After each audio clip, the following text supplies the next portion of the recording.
Tetapi kalau hari ini saya dan saudara, saya dan Bapak Ibu bisa dibukakan oleh Tuhan, bisa dipilih oleh Tuhan dari begitu banyak orang di dunia ini untuk dapat melihat dan mengalami Kristus Yesus yang adalah Raja di atas segala raja, yang adalah Tuhan di atas segala Tuhan, yang adalah Juru Selamat satu-satunya dunia ini. Maka saudara, itulah sumber sukacita kita. Ada amin Bapak Ibu Saudara.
Kemuliaan buat Tuhan kita, haleluya.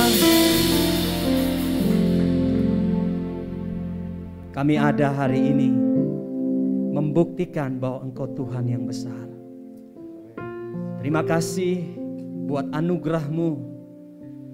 Kami diberikan kesempatan hari ini untuk dapat memuliakan Tuhan, meninggikan Tuhan di bait-Mu. Ada begitu banyak orang di luar sana yang tidak dapat mengalami seperti yang kami alami hari ini. Biarlah hati kami penuh dengan syukur, melimpah dengan sukacita, agar ibadah kami dan pujian kami menyenangkan hati-Mu. Sekiranya Tuhan menemukan ada dosa dan pelanggaran kami yang kami buat, baik sengaja maupun tidak sengaja, ya Tuhan, kiranya Roh Kudus mengingatkan kami, supaya kami dapat mengakui itu di hadapan-Mu, agar kami layak oleh darah-Mu masuk ke ruang takhta kasih karunia-Mu, untuk menerima berkat firman-Mu. Ya Tuhan, hamba berdoa, urapi hamba-Mu yang akan menyampaikan firman-Mu. Hamba terbatas dalam pengertian dan pemahaman tentang firman-Mu. Tetapi Roh-Mu yang kudus tidak terbatas, yang mampu menerjemahkan setiap kata dan kalimat hamba-Mu kepada setiap umat-Mu, agar firman-Mu dapat membentuk hidup kami, Firman-Mu dapat menuntun kami, meneguhkan kami di tengah-tengah dunia ini, di tengah-tengah persoalan yang sedang kami hadapi. Ya Tuhan, biarlah ketika kami pulang dari tempat ini, kami tidak sama waktu kami datang. Kami dibentuk menjadi serupa seperti Tuhan. Semakin hari semakin bercahaya iman kami. Terima kasih Tuhan, bentengi ruangan ini dengan kuasa-Mu. Jika ada pekerjaan dari roh-roh lain yang berusaha menghambat, mau mengalihkan perhatian kami kepada firman-Mu, kami bersatu di dalam nama Yesus. Kami tolak keluar dari ruangan ini. Dan biarlah hadirat kemuliaan Tuhan yang menguasai ruangan ini, terlebih hidup kami dan hati kami. Berfirmanlah Tuhan, sebab kami telah siap mendengarkannya. Di dalam nama Yesus, haleluya, amin. Bapak Ibu silakan duduk kembali. Shalom. Sekali lagi shalom. Puji Tuhan. Saya berterima kasih kepada Tuhan Yesus dan juga kepada Bapak Ibu Gembala, Badan Pengurus Jemaat Tuhan, dan seluruh hamba-hamba Tuhan yang mengizinkan saya untuk menyampaikan firman Tuhan pada pagi hari ini. Sudah lama sekali saya tidak ada di sini, tapi puji Tuhan hari ini saya bisa berjumpa kembali dengan Bapak Ibu Saudara, dan hati saya sangat bersuka cita melihat gereja Tuhan, umat Tuhan di tempat ini tetap ada di dalam pemeliharaan Tuhan, kasih Tuhan yang begitu luar biasa. Amin. Mari kita berikan tepuk tangan buat Tuhan kita yang dahsyat dan luar biasa. Puji Tuhan, mari kita buka Alkitab kita di dalam Injil Matius pasal yang kedua, ayat 1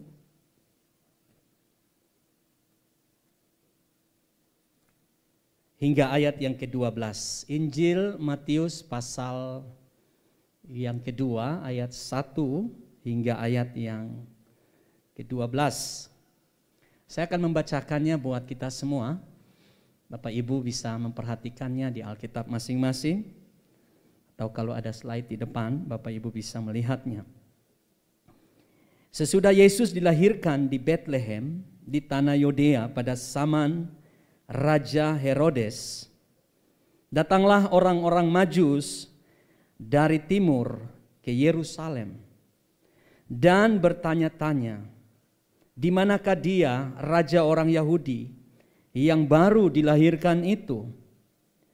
Kami telah melihat bintangnya di timur dan kami datang untuk menyembah dia. Ketika Raja Herodes mendengar hal itu, terkejutlah ia beserta seluruh Yerusalem. Maka dikumpulkannya semua imam kepala dan ahli Taurat bangsa Israel. Lalu dimintanya keterangan dari mereka di mana Mesias akan dilahirkan. Mereka berkata kepadanya, di Bethlehem, di tanah Yudea, karena demikianlah ada tertulis dalam kitab Nabi. Dan engkau Bethlehem, tanah Yehuda, engkau sekali-kali bukanlah yang terkecil di antara mereka yang memerintah Yehuda. Karena daripada mula akan bangkit seorang pemimpin yang akan menggembalakan umatku Israel.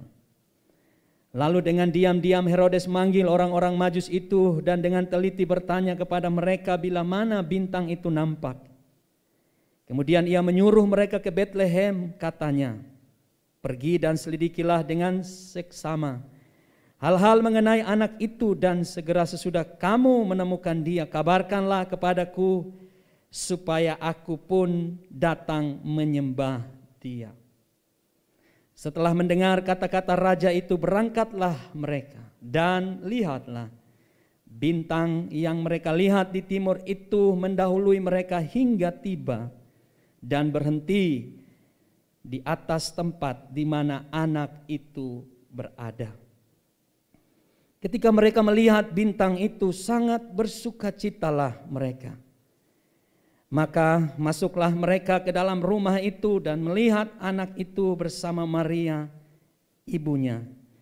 Lalu sujud menyembah dia. Mereka pun membuka tempat harta bendanya dan mempersembahkan persembahan kepadanya, yaitu emas, kemenyan, dan mur. Dan karena diperingatkan dalam mimpi supaya jangan kembali kepada Herodes, maka pulanglah mereka ke negerinya melalui jalan lain. Bapak, Ibu, saudara yang saya kasihi di dalam Yesus Kristus, dari teks yang kita baca tadi, saya ingin kita merenungkan di bawah satu tema, yaitu sukacita yang besar. Sukacita yang besar. Coba kita lihat ayat yang ke-10 dulu. Sekali lagi kita baca ayat ini. Ketika mereka melihat bintang itu, sangat bersukacitalah mereka. Saudara, di dalam Alkitab terjemahan yang kita pegang hari ini, di situ di bahagian B-nya, di situ dikatakan sangat bersukacitalah mereka. Tetapi kalau Bapak Ibu perhatikan di dalam terjemahan Alkitab yang lain, maka di situ tertulis bersukacitalah mereka dengan sukacita yang besar. Great joy. Sukacita yang besar.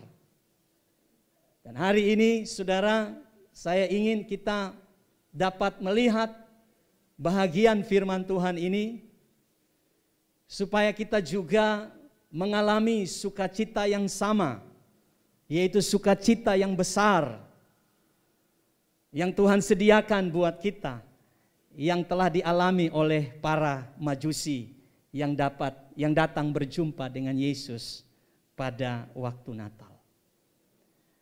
Bapak, Ibu, saudara yang kekasih di dalam Yesus Kristus, mengapa kita harus merenungkan tema ini? Ketika saya dihubungi oleh gembala, Adi tolong sampaikan firman tentang sukacita. Jika kita hubungkan dengan keadaan-keadaan kita hari-hari ini, saudara, memang kita membutuhkan sukacita. Bagaimana tidak, saudara? Sudah hampir 9 bulan terhitung dari bulan Maret. Kita hitung saja dari April sampai Desember. Kita benar-benar mengalami dampak yang begitu hebat di semua area hidup kita. Oleh karena pandemi COVID-19 ini. Semua area hidup kita mengalami dampak itu. Dan salah satu provinsi yang benar-benar mengalami dampak yang hebat itu adalah Sulawesi Selatan.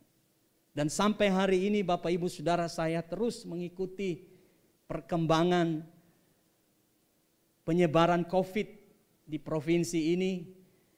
Saudara, semakin meningkat. Dan tadi saya bincang dengan Pak Robi, Pak Robi katakan, ini sudah mau 1 tahun. Istilahnya sudah mau ulang tahun ini COVID, saudara. Dan akibat dari dampak itu, Bapak Ibu Saudara, itu membuat banyak orang kehilangan sukacita. Bahkan diantaranya orang-orang percaya.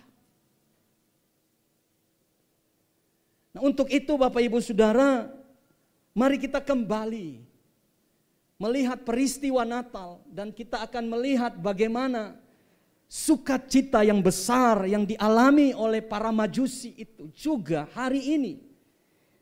Saya dan Bapak Ibu akan mengalami itu. Ada amin Bapak Ibu Saudara. Saya percaya dan saya berdoa hari ini bahwa kita semua akan mengalami great joy, sukacita yang besar. Nah, Bapak Ibu Saudara yang kekasih di dalam Yesus Kristus, Mengapa orang Majus ini mengalami sukacita yang besar? Kalau kita perhatikan ayat 10 itu, di situ dikatakan ketika mereka melihat bintang itu. Saudara, kalau kita baca sekilas saja, maka kita akan mendapatkan alasan mengapa orang Majus ini memiliki sukacita yang besar. Maka kita akan mendapatkan secara sederhana mereka melihat bintang itu. Saudara, itu bukan makna yang sesungguhnya. Tetapi kemudian dijelaskan di ayat yang ke-11, maka masuklah mereka ke rumah itu dan melihat anak itu bersama Maria. Jadi saudara, alasan mengapa orang Majus ini memiliki sukacita yang besar bukan karena mereka melihat bintang. Bintang itu hanya sebuah sarana. Bintang itu hanya sebuah media. Jadi saudara, di dalam perayaan Natal kita tahun ini memang agak berbeda. Kita tidak sama dengan Natal-Natal sebelumnya. Kalau Natal-Natal sebelumnya ada panitianya, ada proposalnya, ada ibadah perayaan, ada undangan dan sebagainya. Dan tahun ini kita diminta untuk ibadah biasa saja. Tetapi saudaraku yang saya kasihi di dalam Yesus Kristus, bintang itu seperti media yang hari-hari ini saudara itu dihilangkan dari perayaan Natal tahun ini. Tetapi yang benar di sini ialah bahwa mereka melihat ayat 11, mereka melihat anak itu bersama Maria. Jadi saudara, sukacita, great joy, sukacita yang besar yang dimiliki, yang ada dalam kehidupan para Majusi, itu karena mereka dapat berjumpa, mereka diizinkan Tuhan. Mereka dipilih Tuhan. Untuk apa? Untuk melihat langsung Yesus. Mereka tidak bersukacita karena media. Mereka tidak bersukacita karena sarana. Tetapi mereka bersukacita karena pribadi Yesus. Bapak Ibu bisa bayangkan, ada ribuan orang di timur yang pandai, yang kaya, yang bisa memiliki akses untuk datang ke Yerusalem. Tetapi mereka diberikan anugerah oleh Tuhan untuk apa? Untuk datang menyaksikan langsung peristiwa Natal itu. Bahkan Bapak Ibu, ahli-ahli Taurat dan orang Farisi, Herodes yang punya Yerusalem pun tidak dipilih Tuhan untuk melihat Yesus secara langsung pada waktu kelahirannya. Saudara, mengapa mereka bersukacita? Karena mereka dipilih untuk berjumpa dengan Tuhan. Bapak Ibu, sadar atau tidak sadar, kita telah dipilih Tuhan dari ribuan bahkan miliaran orang yang hari-hari ini masih tertutup pengenalan mereka akan juru selamat. Pengenalan mereka akan raja di atas segala raja. Pengenalan mereka akan Tuhan yang benar, saudara, masih terclose, masih tertutup. Tetapi kalau hari ini saya dan saudara, saya dan Bapak Ibu bisa dibukakan oleh Tuhan, bisa dipilih oleh Tuhan dari begitu banyak orang di dunia ini untuk dapat melihat dan mengalami Kristus Yesus yang adalah Raja di atas segala Raja, yang adalah Tuhan di atas segala Tuhan, yang adalah Juru Selamat satu-satunya dunia ini. Maka saudara, itulah sumber sukacita kita. Ada amin Bapak Ibu Saudara? Amin.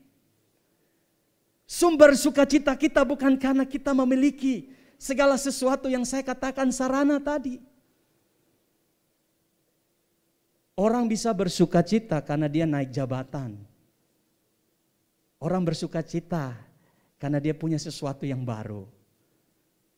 Rumah baru, mobil baru, yang muda-muda mungkin punya pacar baru. Atau hari-hari ini kita punya pekerjaan, diberkati. Saudara, tidak apa-apa, itu semua kita perlu syukuri dan kita perlu bersukacita atasnya. Tetapi ingat, sukacita karena sarana itu sementara. Mobil kita baru lambat laun akan menjadi lama dan kemudian rusak. Kenaikan pangkat kita itu momentum. Sebentar lagi kita akan menghadapi realita hidup yang berat dengan pangkat yang baru. Apakah sukacita kita sama ketika kita naik pangkat? Nah, banyak orang mendasarkan sukacitanya pada sarana. Sehingga ketika sarana itu hilang, terambil atau tidak mengalami upgrade, tidak mengalami peningkatan, orang mulai tidak bersukacita. Saudara, saya banyak sharing dengan hamba Tuhan hari-hari ini.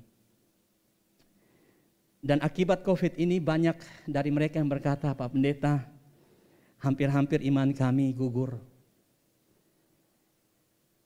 Bulan November saya ke NTT, saya kembali ke daerah saya. Kebetulan adik saya menikah. Dan saya sempat ketemu dengan teman saya, dia pelayanan di Jakarta. Kami sharing. Lalu dia bilang sama saya, Adi, banyak teman saya hamba-hamba Tuhan di Jakarta. Mereka katakan bahwa benar-benar iman kami diuji dan hampir-hampir gugur. Bagaimana tidak Bapak Ibu Saudara? Biaya operasional tetap berjalan seperti biasa. Tagihan ini, tagihan itu datang terus menerus. Sedangkan jadwal pelayanan yang sudah ada setahun itu tercancel semuanya. Saudara, berat hidup di Jakarta. Nah, ini yang saya mau bukakan buat kita. Bahwa sukacita yang dialami oleh para majusi itu bukan karena bintang itu. Tetapi Yesus itu sendiri. Bintang akan sebentar tidak bersinar lagi. Situasi kita akan berubah. Hari ini mungkin tidak akan sama dengan besok. Besok tidak akan sama dengan lusa. Lusa tidak akan sama dengan tula. Tula tidak akan sama dengan hari-hari berikutnya. Tetapi hari ini saya mau katakan kepada saudara bahwa sumber sukacita kita, yaitu Yesus Kristus, tidak akan pernah berubah dalam perubahan hidup kita. Ada amin. Nah ini saudara, Yesuslah yang harus menjadi sumber sukacita kita. Sukacita bukan perasaan Bapak Ibu. Memang itu dari perasaan, tetapi sukacita itu karakter. Kalau sukacita cuma perasaan, oh saya bersukacita hari ini. Tetapi kemudian perasaan itu diganti ketika ada kekhawatiran, ada ketakutan, ada masalah. Sukacita bisa hilang. Tetapi sukacita Bapak Ibu Saudara itu adalah buah Roh Kudus. Yang bisa menghasilkan sukacita yang besar, yang tidak tergantikan, yang bertahan, yang kekal. Apapun persoalan hidup kita, apapun masalah di depan kita, sukacita itu akan tetap bertahan jika kita mengenal dan mengalami Yesus di dalam hidup kita. Amin. Saudara, ketika mempelajari firman Tuhan ini, saudara, saya kembali diingatkan. Sukacitamu bukan karena sarana, tapi karena Yesus. Ketika Yesus ada di hidupmu, sukacita itu akan mengalir. Sesulit apapun hidupmu, seberat apapun tantangan yang kau hadapi, kalau Yesus ada di hatimu, Kalau Natal ini engkau berjumpa dan mengalami Yesus, bukan karena perayaan, bukan karena situasi, maka kita akan melihat bahwa kita menjadi orang-orang yang tetap bersuka cita. Mari kita berikan tepuk tangan buat Tuhan kita. Haleluya. Nah saudara, di bagian terakhir, bagaimana agar sukacita kita tetap bertahan? Kita lihat ayat yang ke-11 bagian B-nya. Maka masuklah mereka ke rumah itu dan melihat anak itu bersama Maria. Mereka mengalami fellowship, mereka mengalami perjumpaan. Mereka dipilih untuk menyaksikan peristiwa yang besar. Bapak Ibu lihat ayat selanjutnya. Lalu sujud menyembah Dia. Saudara, kalau kita ingin sukacita yang besar itu tetap menjadi bagian kita, maka kita perlu koneksi ilahi yang harus dibangun. Apa itu? Penyembahan. Saudara, banyak kali gini, orang Kristen, mengapa seringkali kekhawatiran itu menguasai dia, sehingga sukacita imannya itu tidak nampak dalam hidupnya. Karena dia membuka koneksi terhadap kekhawatiran, melebihi koneksi penyembahan kepada Tuhan. Ada amin Bapak Ibu? Ini yang Tuhan ajarkan saya selama COVID. Saudara, saya juga mengalami dampak yang luar biasa. Tapi hari ini saya mau saksikan, saya bisa survive. Keluarga saya bisa survive. Karena kunci ini. Membangun koneksi ilahi dalam penyembahan. Saudara, saat ada masalah, ada pergumulan, mungkin usaha saudara terganggu, income saudara terganggu, studi anak-anak saudara terganggu, kesehatan saudara mungkin terganggu, dan kita membuka koneksi dengan kekhawatiran itu lebih besar, maka percaya atau tidak, kekhawatiran itu akan menjadi habit kita. Akan menguasai pikiran kita, menguasai hati kita, sehingga yang keluar dari kata-kata kita itu kata-kata yang melemahkan, kata-kata yang tidak mempercayai Tuhan. Seolah-olah saudara kita percaya Tuhan, tetapi kata-kata kita tidak menunjukkan bahwa kita memiliki iman yang kuat. Kadang-kadang kita berkata, tidak mungkin, mustahil. Sulit memang Indonesia, sulit memang kehidupan ekonomi. Jika kata-kata kita seperti itu, maka itu yang akan terjadi di dalam hidup kita. Kata-kata kita itu doa kita, ada amin. Apa yang kita ucapkan, saudara ingat baik-baik, selama Yesus ada di dalam diri saudara dan Roh Kudus ada di dalam diri saudara, itu bisa tergenapi. Jadi orang Kristen harus berhati-hati dengan menggunakan kata-katanya. Nah, kata-kata yang penuh kuasa, kata-kata yang membangkitkan, kata-kata yang penuh sukacita, itu lahir dari koneksi yang saya dan saudara bangun di dalam penyembahan kita kepada Tuhan. Saudara perhatikan cerita Daud dan Saul ketika menghadapi Goliat. Sama-sama umat Tuhan. Tetapi yang membedakan mereka ialah koneksi ilahi yang dibangun. Ketika Daud berhubungan dengan Goliat, berbeda dengan Saul dan bangsa Israel berhubungan dengan Goliat, berhadapan dengan Goliat. Saul dan bangsa Israel menjadi takut. Jangan-jangan hari ini saudara datang di tempat ini, tapi saudara datang dengan ketakutan. Saudara datang dengan perasaan khawatir, ada di rumah Tuhan, menyembah Tuhan, tetapi sebentar saudara keluar, saudara dikuasai, dihantui oleh ketakutan dan kekhawatiran. Berbeda dengan Daud. Ketika dia berhadapan dengan Goliat raksasa yang datang untuk mau menghancurkan bangsa Israel. Dia berhadapan dengan gagah berani. Dia katakan, Tuhan yang pernah tolong aku, Tuhan yang pernah bela aku, Tuhan yang sayang aku, Tuhan yang cinta aku, dia pasti mengalahkan engkau. Mengapa Daud bisa segagah dan seberani itu? Karena Daud punya koneksi ilahi. Dia punya jalur bebas hambatan yang bisa kapan saja dia datang kepada Tuhan. Dan dia tahu siapa Tuhan yang membela dia. Orang yang hidup di dalam penyembahan, orang yang datang duduk di kaki Tuhan setiap saat, dia tahu bagaimana caranya menghadapi masalah hidupnya. Ada amin. Saudara, satu langkah saja ke depan saudara tidak tahu. Yang tahu itu Tuhan. Semenit saja ke depan kita tidak tahu hidup ini.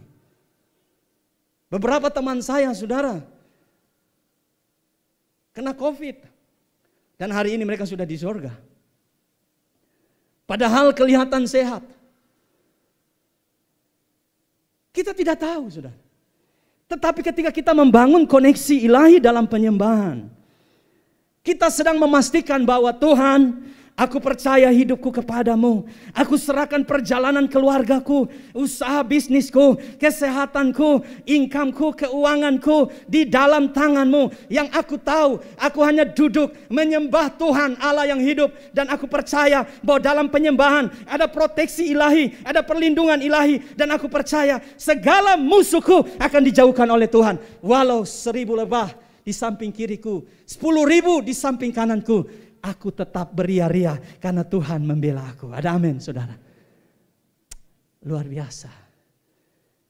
Mari setiap keluarga, banyak waktu kita di rumah. Jangan kebanyakan nonton film Korea, Bapak Ibu Saudara. Oh, karena waktu banyak di rumah nonton, saudara boleh. Tidak salah, tidak berdosa. Mari bangun penyembahan dengan keluarga kita. Suami-suami, ajak istri anak-anakmu. Ayo kita menyembah Tuhan. Ini waktunya Tuhan tutup semuanya. Tuhan mau kita silent dalam penyembahan. Waktu saudara tabur penyembahan, saudara akan tuai mujizat. Saudara akan tuai hal-hal yang luar biasa. Ada amin. Yang terakhir, koneksi apa yang perlu kita lakukan? Ini luar biasa. Kalimat berikutnya dari ayat 11. Mereka pun membuka tempat harta bendanya dan mempersembahkan persembahan kepadanya, yaitu emas, kemenyan, dan mur. Bapak Ibu Saudara, ketika Bapak Ibu Saudara mau sukacita besar itu semakin bertambah-tambah, melimpah dalam hidup Bapak Ibu Saudara, mari bangun koneksi dengan Tuhan melalui offering, persembahan kita. Banyak orang bilang begini, Pak Adi, masa sulit begini bagaimana kita memberi? Makan saja susah. Tidak ada keuntungan. Bagaimana kita mau memberi dari modal kita? Bapak Ibu lihat, orang Majus tidak memberi sembarangan. Mereka tahu siapa yang ada di hadapannya. Walaupun catatan menurut penafsiran bahwa Yesus pada waktu itu bukan bayi lagi. Sekitar umur 2 tahun. Karena perjalanan dari timur menuju Yerusalem itu memakan waktu 2 tahun. Dan itu dikuatkan dengan pembunuhan bayi-bayi oleh Herodes dari umur 2 tahun ke bawah di Yerusalem. Jadi kalau ada gambar yang Yesus datang masih bayi, saya masih meragukan gambar itu. Maksudnya orang Majus datang. Kalau gembala-gembala, betul saudara. Mereka datang karena mereka ada di Bethlehem. Mereka datang waktu Yesus benar-benar baru lahir. Sedangkan para Majusi, menurut penafsiran, Yesus tidak bayi lagi saudara. Maksudnya bukan masih belum bisa jalan, tapi waktu itu Yesus sudah umur sekitar 2 tahun. Dan berhadapan dengan pribadi Yesus saudara. Mereka memberi, itu bukan pemberian sembarangan. Saudara perhatikan, emas, kemenyan, dan mur. Ketika saya menyelidiki ini berulang kali, saya menemukan bahwa offering, saudara dengar baik, persembahan itu doa. Jadi waktu orang Majusi memberi emas karena mereka punya doa bahwa Yesus adalah raja di atas segala raja. Mereka memberi kemenyan karena mereka punya doa bahwa Yesus itu adalah imam besar. Pekerjaan seorang imam adalah mewakili umat di hadapan Tuhan. Jadi kelemahan umat, keterbatasan umat itu disempurnakan oleh imam besar. Jadi saya dan saudara punya celah dan dosa disempurnakan oleh imam besar kita. Dan Mur itu berbicara tentang Yesus adalah juru selamat. Saudara lihat, orang Majusi terkoneksi dengan Yesus melalui offering, melalui persembahan mereka sebagai doa mereka. Bahwa Yesus adalah Raja. Yesus adalah imam besar. Yesus adalah juru selamat. Saudara, kadang-kadang kita sepelekan yang namanya offering, yang namanya persembahan. Karena kadang-kadang kita seadanya memberi kepada Tuhan. Apalagi dalam masa pandemi ini. Kita merasa Tuhan ngerti kok, saya dalam keadaan susah Tuhan.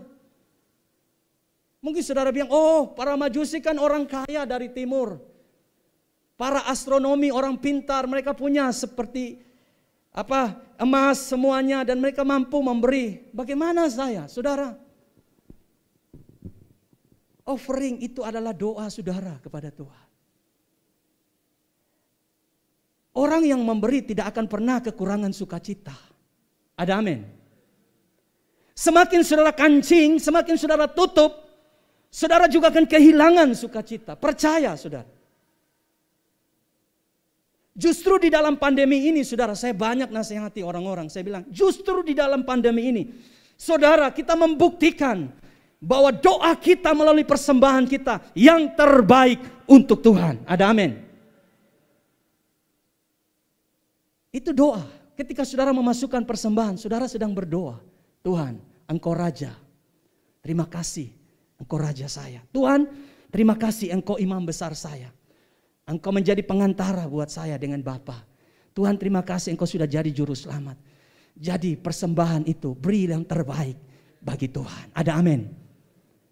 Jangan takut saudara. Ketika saudara memberi kepada Tuhan. Percaya. Kalau handphone saya saja saya jatuhkan ke bawah. Ini hukum gravitasi. Dia tidak bisa mengambang ke atas. Karena itu hukum gravitasi. Pasti. Apalagi hukum di dalam firman Tuhan. Amin. Ketika saudara memberi, saudara akan menuai. Bukan itu tujuan kita. Tetapi janji Tuhan ya dan amin. Dia tidak pernah berdusta. Yang berdusta adalah situasi yang sering membuat pikiran kita kacau. Melemahkan kita, membuat kita khawatir sehingga kita tidak memberi. Tapi anak Tuhan, bangunlah koneksi. Lewat offering saudara dengan Tuhan. Katakan Tuhan sekalipun aku sulit. Tuhan sekalipun aku berat. Tapi hari ini aku mau memberi yang terbaik bagi Tuhan di rumah Tuhan. Dan aku percaya Tuhan. Lewat pemberianku aku akan mengalami sukacita yang besar. Kiranya firman Tuhan memberkati kita. Mari kita berdiri. Saya mau berdoa buat saudara. Haleluya. Mari tundukkan kepala kita.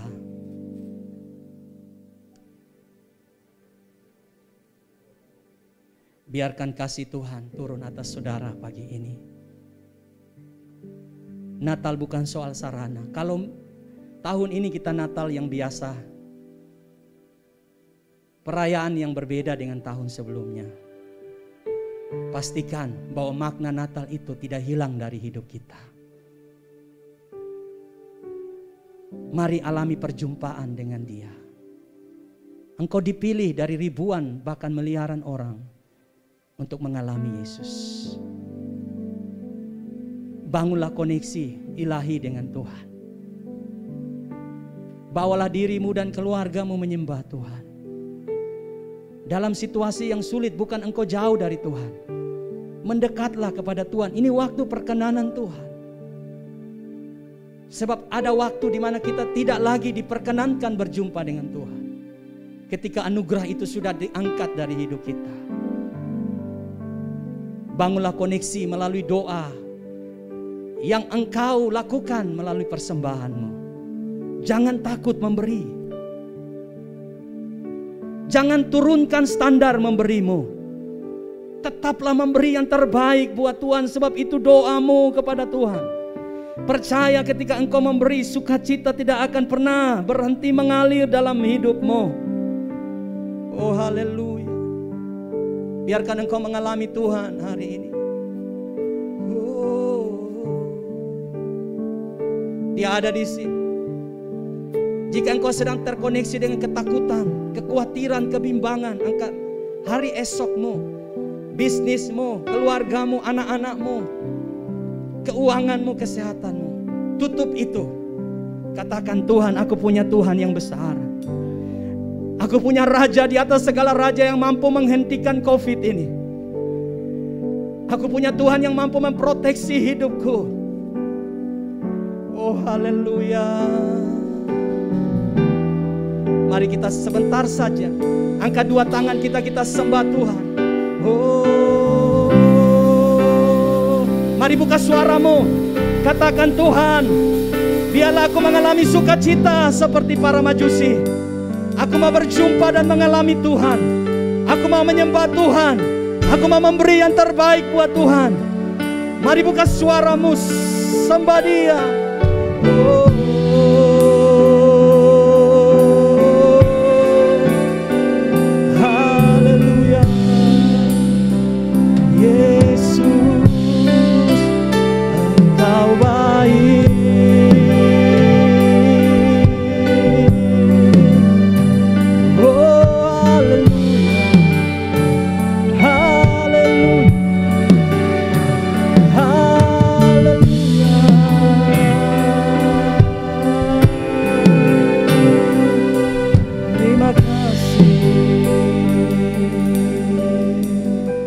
Mari letakkan tangan kirimu di dadamu dan angkat tangan kananmu. Saya mau berdoa buat saudara.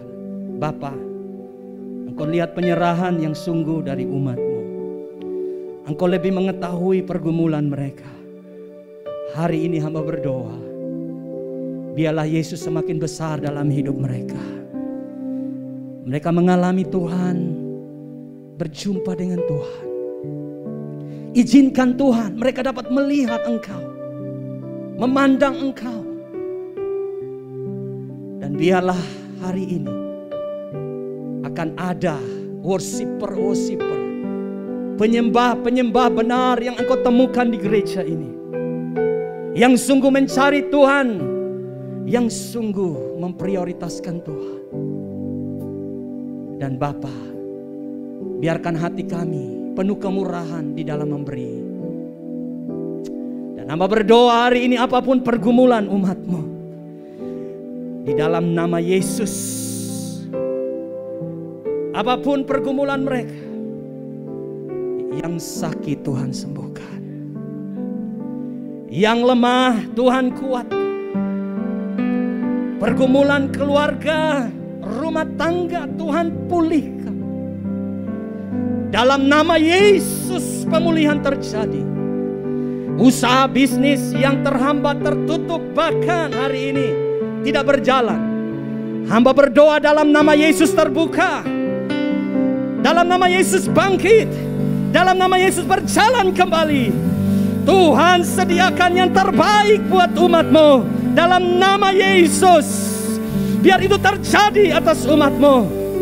Keuangan umat-Mu dipulihkan Bapa. Relasi umat-Mu dipulihkan di dalam nama Yesus. Dan hamba berdoa proteksi ilahi-Mu terjadi atas umat-Mu ketika mereka keluar dan masuk dari rumah mereka. Kemana saja mereka pergi, kecelakaan, virus-virus dan semua hal-hal yang buruk Tuhan jauhkan atas mereka. Mereka boleh keluar dan masuk dalam perlindungan ilahi Tuhan, sehingga kami dapat mampu masuk ke tahun yang baru, tahun yang penuh kasih karunia, tahun yang penuh anugerah, dan kami akan melihat pembelaan Tuhan yang luar biasa atas hidup kami. Terima kasih Bapa, meteraikan firman-Mu hari ini, dan Engkau sudah menjawab doa kami di dalam nama Yesus. Setiap kita yang terima pemulihan Tuhan sama-sama katakan amin. Mari berikan tepuk tangan buat Tuhan kita. Bapak Ibu silakan duduk kembali.